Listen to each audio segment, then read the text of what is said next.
Today, I've got the absolute pleasure and privilege to be spending some time with Hunter Doherty Adams, better known as physician, comedian, social activist, and clown Patch Adams, as well as being known because of a film that used his name in the late 90s. The Gesundheit Institute, which he founded in 1971, is a not-for-profit medical center that utilizes donations to provide free care for its patients. Patch also takes volunteers who dress up as clowns from around the world to provide humor, goodwill, and happiness to orphans. I think that more than ever, we need to take control of our mental well-being so that we can protect our physical well-being. And so with that, I'm delighted that Patch agreed to talk with me and to give an idea of his thoughts just now. So welcome, Patch, and thank you for joining us. Thank you.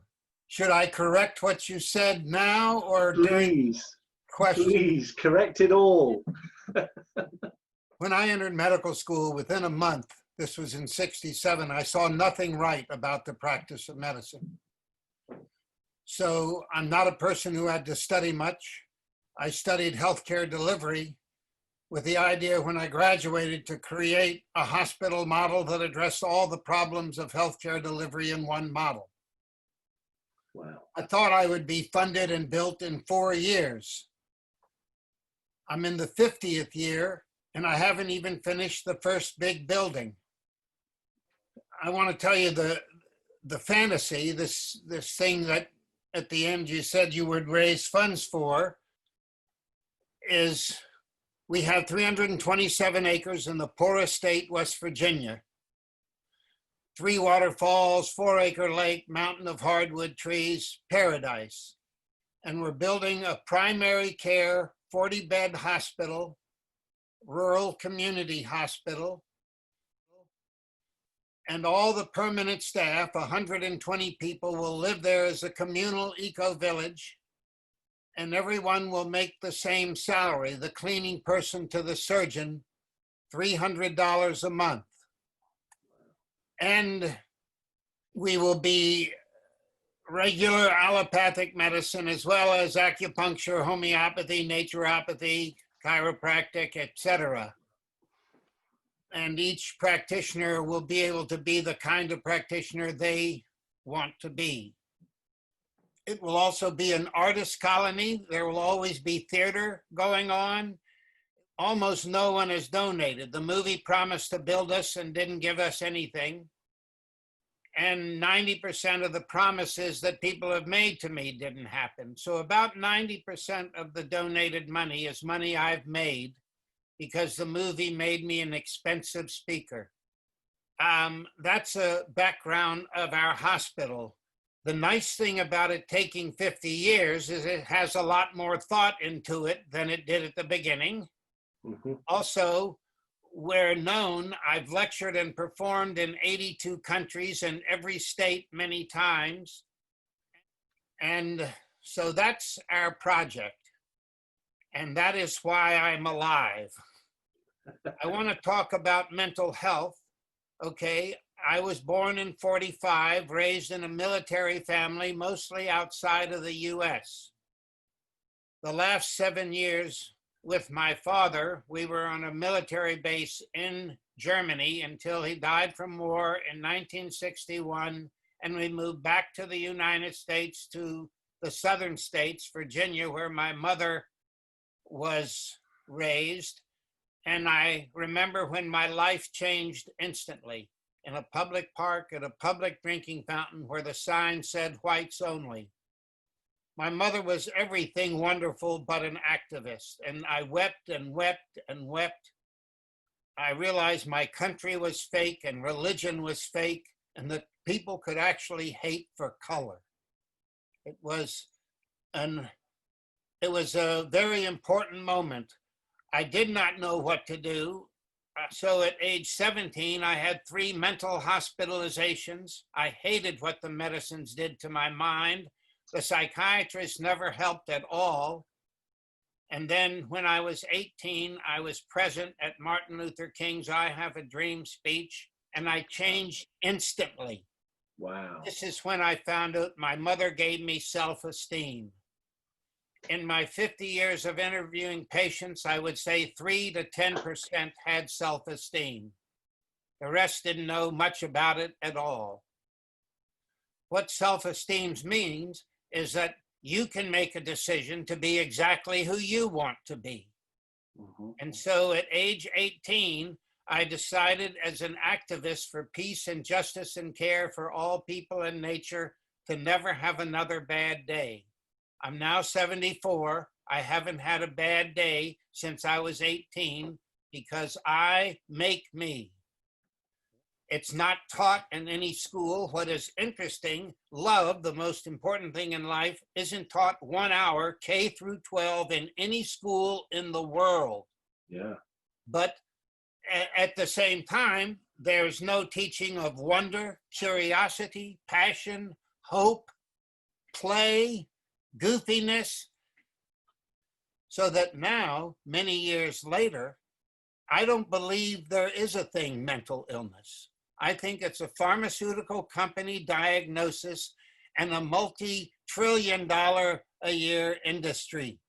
How is it that anyone is lonely in a world of 7.5 billion people is actually humorous? Because if you're friendly and vibrant and alive, you can go make friends anywhere in the world, even if you don't speak the language, because your eyes show the people you're safe. And are any of these, because taking on board that you're an extrovert, that is certainly something that comes through in the film. Are any of the things in the film that they said you did, are any of them true? Did you go out and do social experiments with people and see whether You can't imagine the social experiments I did with people. Is there anything legal you can share with us? I still do them. I mean, for over 35 years, I've only worn clown clothes with a lot of toys in my pocket. So wherever I go, I'm naughty. But I would, you know, the movie, I forgave it 6 years ago because of how much it has helped me. I loved Robin. I lived in his home for 12 days. He's a wonderful human being. He was an extreme introvert, and I'm an extreme extrovert. And I just saw how people invaded his life. They played up much more of the humor because that's what sells. In 50 years in medicine, I've never made a penny. I've never charged money. I'm a family doctor. My first interview with a patient was 3 to 4 hours long. I want to know the person and create a loving connection for free. I want to just say that when I graduated for 12 years, since nobody gave me a hospital, boo-hoo, I did what people did in the 60s. I started a commune. 20 adults, 3 of us doctors, moved into a 6-bedroom house and said we were a hospital. We were open 24/7 for 12 years.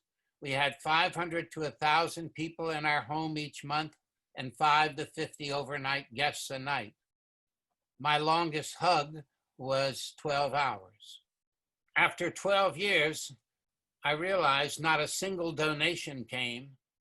I knew that I needed to be famous. That's what sold in America, not intelligence, certainly. Otherwise, we wouldn't have such a fucking idiot for a president. So, pardon me for the F word. And so I went public. Within a year, I realized I was really feeling an emptiness from not caring. I'm addicted to caring for people. If I'm on an elevator and you look miserable, I attack in a friendly way. Yeah. You know, God help you if you're near me and want to stay miserable. And so I thought, and that's when I started our clown trips. We've done about 260 starting in 85. Wow. You know, I've spoken to 40 million people. If they had each sent a few dollars, I would be built. If they each sent $2, the hospital would be built and I need to work on our endowment. because of our work, clown groups are now going in hospitals in 140 countries. And so it's much easier for the media to emphasize the humor than it is to emphasize a hospital that operates in the way that ours operates. It sounds like you want to be in front of people. I love people. Yeah.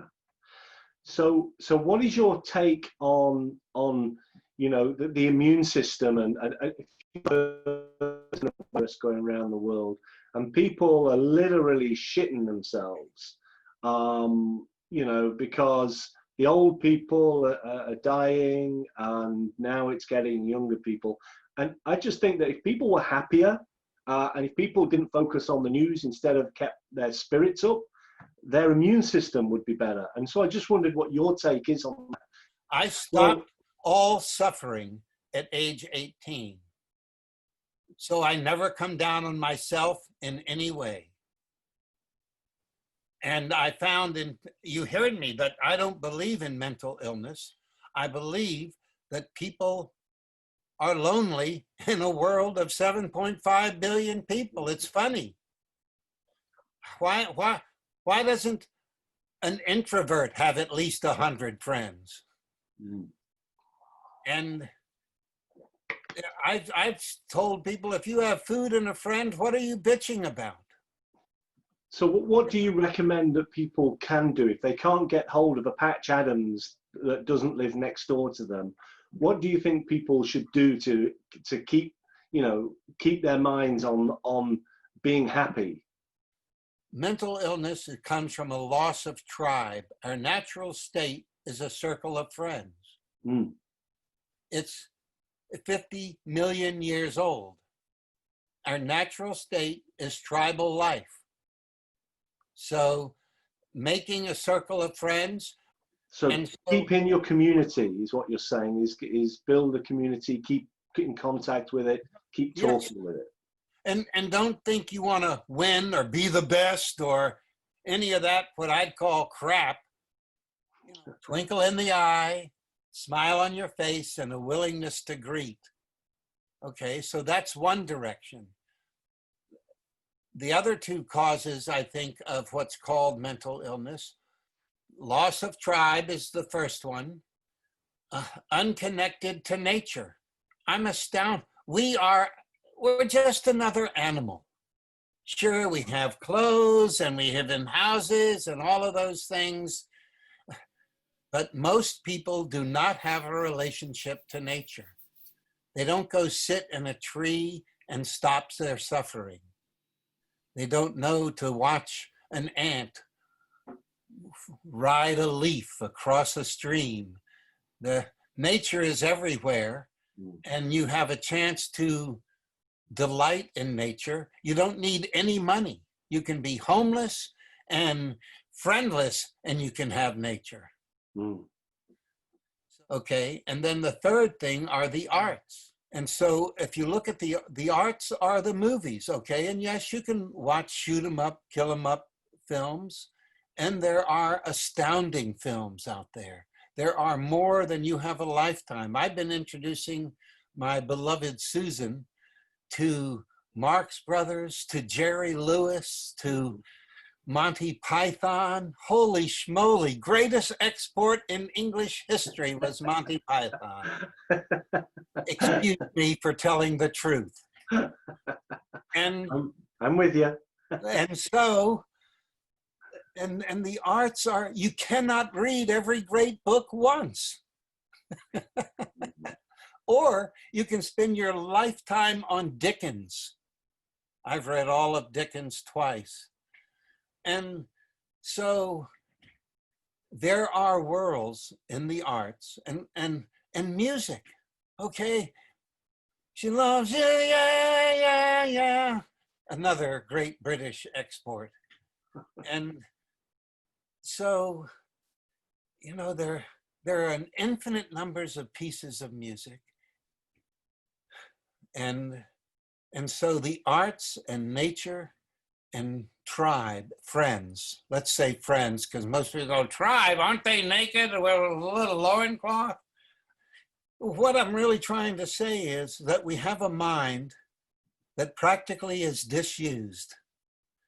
And in our disuse, we call it mental illness, which becomes a multi-billion-dollar industry, depression.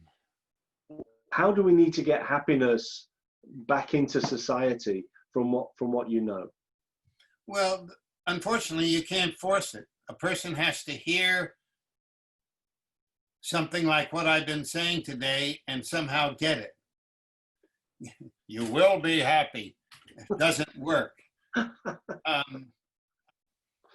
Well, I'm delighted and grateful, Patch, for you joining me today. But thank you so much. I really appreciate your time today. Thank you. And if anything good comes of this, we hope we'll be able to speak with you again at some point in the future. Maybe in 10 years' time when you're 84. What about that? I'll be here. Okay, brother. Thank you so much. Thank you, Steve. Thank you, Pat. Have a fun day. Cheers. Goodbye.